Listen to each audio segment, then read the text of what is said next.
This USA MVP. I'm here to do a response video to Zombies in Boxing by 78 Sports TV and BloodBoxing. It's a good video. It's an hour long of just straight raw, facts. Um, but after listening to it, I really liked the video. I agree with everything you guys said. I'm gonna just play a little devil's advocate here. Um, you want to see the best fight the best. Yes, I want to see Mayweather versus Lara, Mayweather versus Pacquiao. And, a lot of the top 10 guys are not fighting each other. Mainly the big draws are not fighting, the top 10 in the sport. So I was thinking long and hard about this. And there's two sides to the story. Now, yes, us as fans, we want to see the best fights, possible. But then when you look at boxing, boxing is a sport unlike any other sport, which we all know, where, majority of, a lot of the pay-per-views are not from die-hard boxing fans. A lot of the tickets purchased are not from die-hard boxing fans. When you come on here on YouTube, you get a lot of comments from ignorant, not die-hard boxing fans. Why? I don't know, but they keep the sport afloat just like we do, but it's a little different than other sports. So, with that being said, I'm gonna look at it from this perspective. Boxers, athletes, they usually have short careers. And in boxing, you're taking punishment, getting hit in the head. Your career could be shorter than a lot of other pro athletes. A lot of people don't make it to the pinnacle of the sport. A lot of people don't make it to big money fights.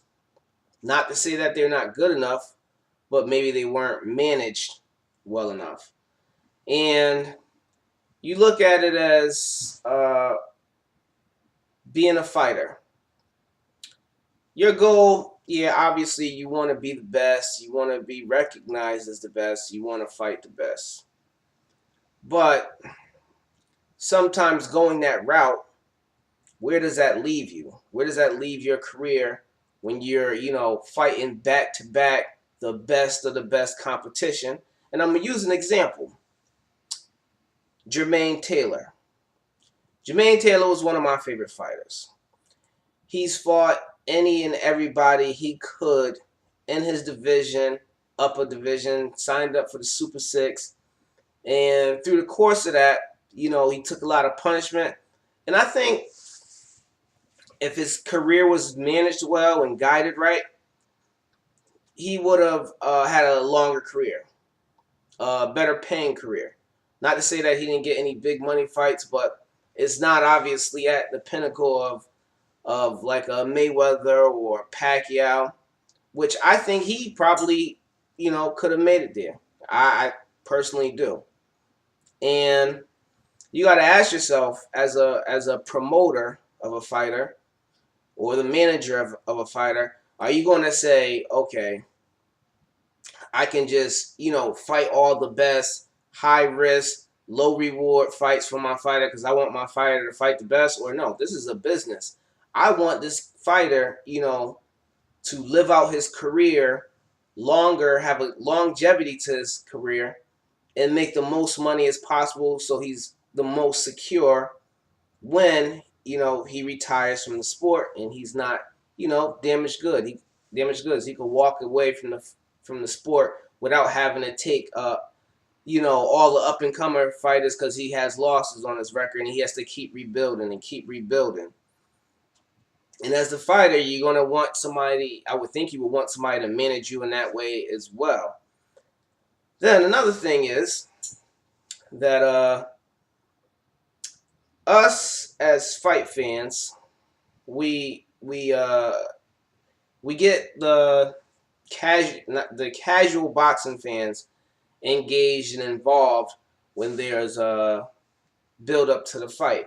So, what's the build up to the fight?